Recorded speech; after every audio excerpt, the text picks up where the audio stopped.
So Joe, welcome to Chris. Today we're going to be discussing the Major League Baseball controversy with the Houston Astros. We're going to be discussing a McDonald's employee throwing a blender at a customer. We're going to be discussing a WWE controversy with Jordan Miles in a t-shirt. And lastly, we're going to talk about what Kanye West did last week. So typically, Major League Baseball isn't the talk of the world, even with the World Series. But last week, that changed. And that changed because when the Houston Astros beat the New York Yankees, you know, teams celebrate, they get the champagne, they get really drunk, they get the cigars, and some things were said. So, you know, in baseball or like in any major company, there's high-end, there's executives, and there's executives assistants. So the Houston Astros assistant GM, Brandon Talkman, he went out of his way to go to 3 women, and the Houston Astros, if you didn't know, they have the closer, Roberto Osuna, who has a domestic violence past. Charges were dismissed partly because the lady that he had the confrontation with wasn't able to get to Canada, so they had to drop it for that. Some think he was guilty, some think he's not. Either way, MLB couldn't do anything at that point. So either way, back to Brandon.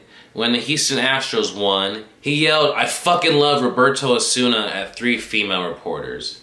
Unprovoked, for no reason at all. And it turns out that one of the 3 women that he said that to, or one of the people that were trying to raise awareness on domestic violence. So he got drunk, he went out of his way to do this, and the worst part about it, the Houston Astros the very next day, they had some comments to say. Let me show you them. Yeah. Hey. Yeah. Hey. Yeah. They were basically trying to deny it, act like it really didn't happen. You know, Brandon was going to do his apology, "I'm sorry." But that wasn't the end of it. So one of the 3 women were interviewed, and I have a clip, and I'm going to show it to you. Yeah, first it was startling. I mean, none of us were talking to this person. None of us were talking about this person. So at first we were kind of surprised. Why is this guy yelling at us? And then once we started listening to what he was saying and seeing kind of the look on his face, we realized, oh, this is an unusual moment. And then it became a little bit scary, I would say, and certainly unsettling. I did offer to interview Taubman because I thought if, as they said, I was misunderstanding his intent, then I would love to know from him what his intent was. They declined to make him available. And then after the story goes up, they put together this statement that is sort of on its face ridiculous. I mean, it starts out by confirming my reporting. It says that actually I misunderstood the context. Well, there was no... As the Houston Chronicle has mentioned, there was no interview taking place. Osuna was farther away from Taubman than we were. So that seems like a stretch, and he turned to face us. Osuna was the other direction, so that doesn't make a lot of sense. And then it also seems... So, you know, first the Astros, they had that report that they denied it, the happening and everything. But then they were saying, oh, we're going to do some investigation. Now let's fast forward to Thursday. Now the Astros have fired their assistant GM, Brandon Talkman. And then Jeff Lonell, their actual GM, they went and spoke to reporters. And they asked if he apologized to Stephanie, one of the 3 reporters that was shouted at. And he said no, he hadn't had a chance to see her. Turns out she was actually in that newsroom doing a reporting for him on that press conference. So he was very ignorant. He obviously did not care enough to even know who she looked like to even apologize to her. So this is a whole, let's just try and push it away. So now, fast forward again, we go to Sunday. The Astros owner, Jim Crane, now sends a letter apologizing to her. Hey. This thing still isn't over because MLB is still investigating, but to me, this shows that, you know, that group think we are the boys, we're above this shit, so we can deny it. The fact that they've denied it before investigating or even talking to anyone, that shows the ignorance that these women were just being upset for no reason. But it actually turns out your GM is a fucking asshole that did it for no reason, unprovoked. Now, some say he shouldn't have lost his job, some say he should, but when you're in the public perception and you did that, I understand them letting him go, he needed to be fired. But the Houston Astros, they need to be held accountable. I'm not saying they need to lose draft picks or anything, but the whole organization needs to be fine. They need to have some sensitivity training in the off season, because clearly they don't know what the hell's going on if they're making female reporters that uncomfortable in 2019, especially when they're doing it unprovoked. I'm glad he's fired, and I'm glad they're now apologizing after the fact, but there still needs to be more. So, as you know, social media videos go viral of not famous people, but this one of a McDonald's employee throwing a blender at a customer really went viral last week. Let me show you the video.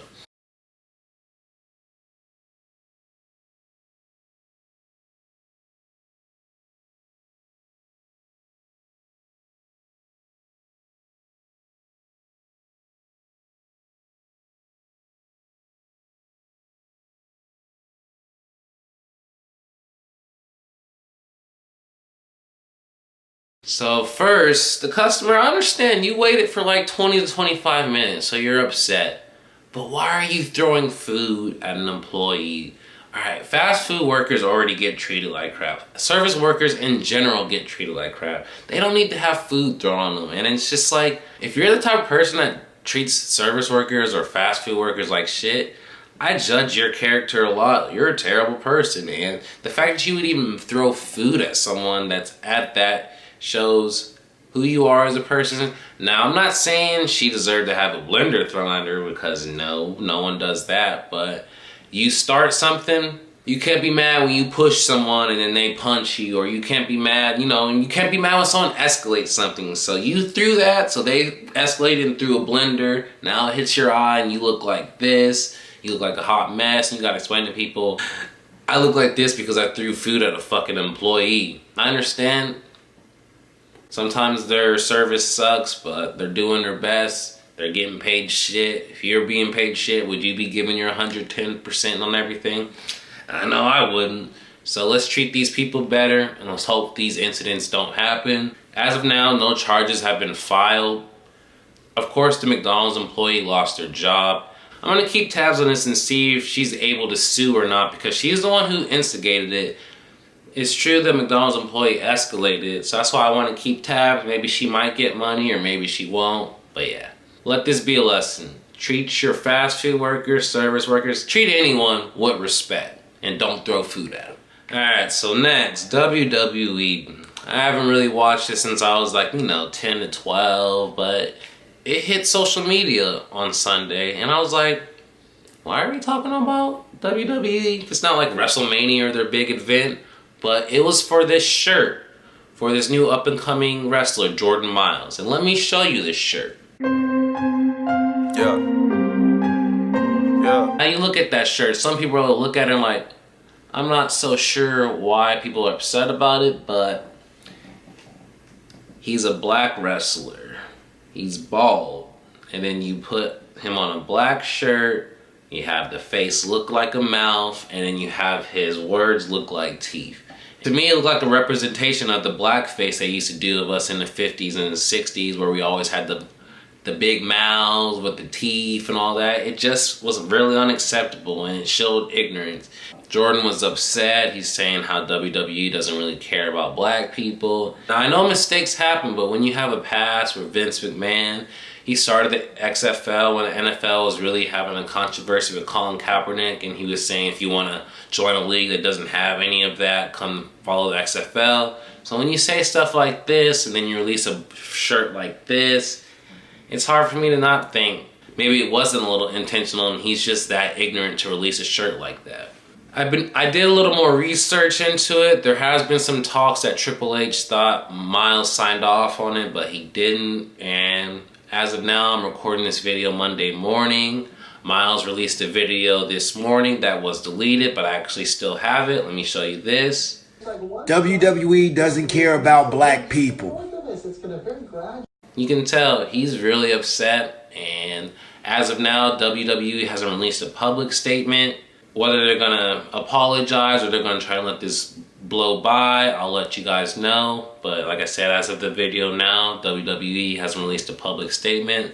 So yeah, let me know in the comments, do you think this was just an honest mistake by the WWE, or this just shows their lack of knowledge towards black rights and they don't really even have many black wrestlers in general and shows their ignorance? I'd love to know, because me personally, I could see it being a mistake, but not getting it signed off by Miles and other things in 2019, it's unacceptable. So Kanye was all over social media last week as he dropped his album. He's gonna drop it Thursday night at midnight. He didn't, he dropped it Friday morning. Now, I'm not here to discuss his album because, you know, music's subjective. I don't got time for that shit. But what I am here for is to show Kanye doing something good. Because we all know Kanye in the last year or two with this whole Trump shit, all his tirades on Twitter, a lot of us are sick of him and all of that. But you gotta give credit where credit's due. And I'm gonna give you credit with this tweet. Yeah. So he's gonna make Yeezys in America and have the people hired through prison reform. And I think that's great. It's gonna be a good boost to the economy. Hopefully this is a start of us having things built in America again. And not only just for prison reform, to be able to get other people jobs and stuff that are with manual labor, and so not everyone has to work using their brain and all that other stuff.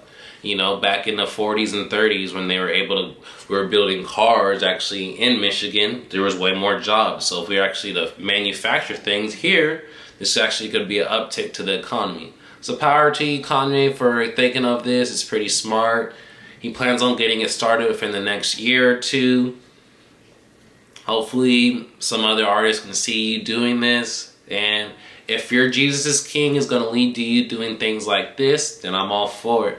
Because everyone makes mistakes. It's how you learn from them and how you grow from them. Because, you know, Kanye's a wild card. Maybe one day he could be a wild card for us again. Who knows? But like I said, I got to give credit where credit's due. So yeah, this is mainly what I wanted to talk about this week. If you're wondering why I'm wearing this is the costume I wore for my friend's Halloween birthday over the weekend. You may or may not know who it is. It's so many years ago. If you do, drop it in the comments. I could leave it in the descriptions if you want. But yeah, I figure since it's Halloween week, I might as well wear my costume. So yeah, remember, if you enjoyed this video, don't forget to subscribe. Turn on those notifications, like, comment on this video, share it with your friends. This Chris, I'm out this motherfucker.